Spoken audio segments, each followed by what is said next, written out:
Joining us now here at Bloomfield Hills, the last man through to the quarterfinals in singles, did so in straight set fashion. It's Mark Lajal joining us now. Mark, first of all, congratulations to you on the victory. Talk to me about that match. It's very rare you get a score line like that. What was working so well for you tonight?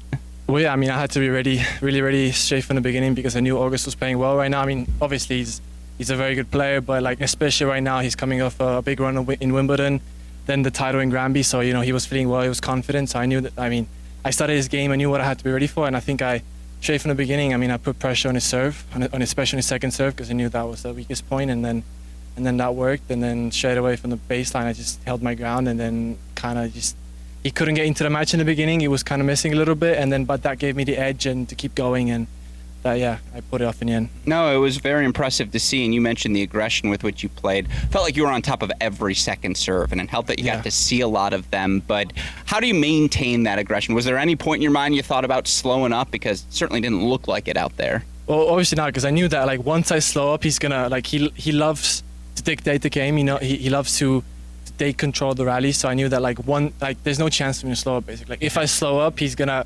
start pressuring me, and that's what happened a little bit. Second set, he made a couple more turns. There were a couple shots that I was a little bit soft on, and then straight away, I was under pressure. So it was important for me to keep the pressure on, keep aggressive, and I did it well. If you allow me to say, you did do it particularly well today, my friend. And certainly, you look at the conditions here today. It was a really hot day, our hottest of the week thus far. You were the last match on. I'm curious what you do sitting around all day to avoid this sort of heat, and how the environment played into your performance tonight. Well, I warmed up by 12, and that was that was during the warm-up, I warmed up with Alex Blocks, and we're both dude, this is so hot. But I came from Los Cabos last week, so I was kind of a little bit used to it.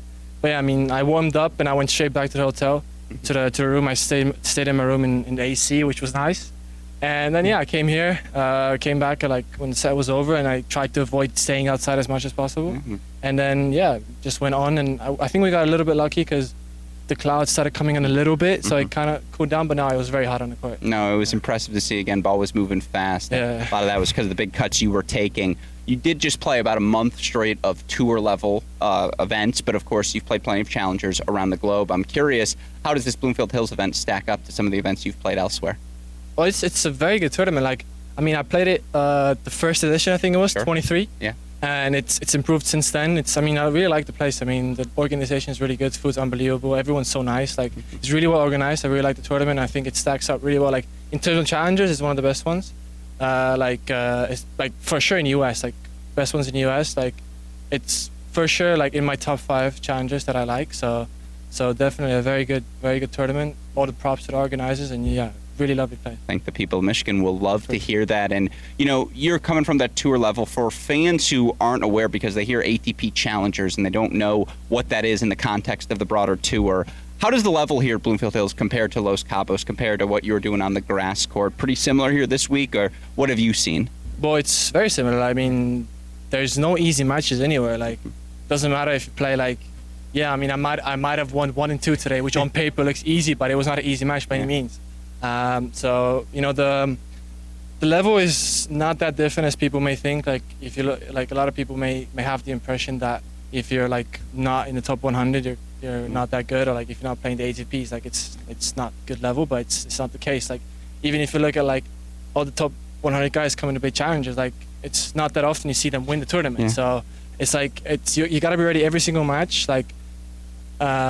So there's the difference is not that big. Obviously when you get to the higher guys at top level, it's a different game a little bit, but difference is not that big. Case in point, you just beat a guy who was third round Wimbledon not too long ago, so I absolutely would echo that with you. And again, for you, I don't know if you are aware of this fact, if you monitor it, a win tomorrow, it's a new career high ranking for you. Is that something you're monitoring day in, day out? Do you keep a check on the rankings, or not that really. News to you? Honestly, that was news to me. I had no idea. But no, honestly, I don't really keep a check on it. I might check it. I check it after the tournament to know, because. But for me, honestly, the ranking's not even that important right now. I'm at a place in my career where I just have to improve, get better. That's the most important. If I get better, the ranking's gonna come. If I just focus on the ranking, everything else is gonna be difficult. So, it's obviously nice to know that, but it's just the beginning in my opinion. So, gotta keep on focusing. gotta keep the focus on what works and what you have to do. It's a very mature answer because of what your ranking is, right around 170, we'll say, in the world. Challengers, tour level qualifying, how do you balance that the rest of the season? But that's a good question. Like, I haven't thought about it. Like, you gotta find a balance. Like, Yeah. you depends on how you play. Like, honestly, I prefer to play the ATP queues. Okay. But like, it also depends. Like, if you're not getting too many matches, like if you're not stacking wins upon each other, like it's a little bit difficult to get into the rhythm. Okay. So you know, kind of want to find a fix between playing ATPs and playing challengers. Like, we were thinking with my coach to play Los Cabos, Washington, and Toronto. Okay. But then we thought, like, maybe let's do ATP, Challenger, and then again ATP if we can. But like, now the weeks have run into each other, so Sure. I cannot play Toronto probably. So I'm going Lexington. But obviously, it's good to get matches.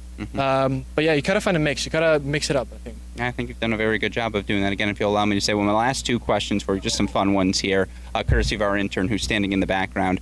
For those who haven't seen you play before, who would be the player that you would compare your game to? Good question. I mean, I've heard a lot of people say that I have similarities to Korda, the way I play. That's a good one. But like, I don't know. Like, it's a tough question. Like, it's tough to find similarities of players. So I'd say I just try to do my own thing, maybe. It's a very good answer. That's maybe the one that Who's the person you watch most? that I watch most? Yeah.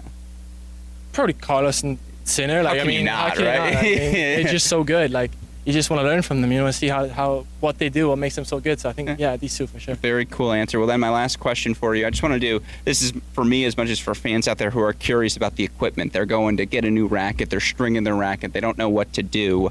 Obviously, pros are a little bit different than us, but I'm curious, what string are you using? What's your tension right now? And do you change depending on where you are? So I'm using the Luxon 4G, Okay. and I string it at, I don't know in pounds, Yeah. but in kilos, 23, 22 kg. Okay. Quite in the middle, like simple. It's pretty in the middle, yeah. I used to be lower tension, like 22, 21, or even 21, 20. Okay.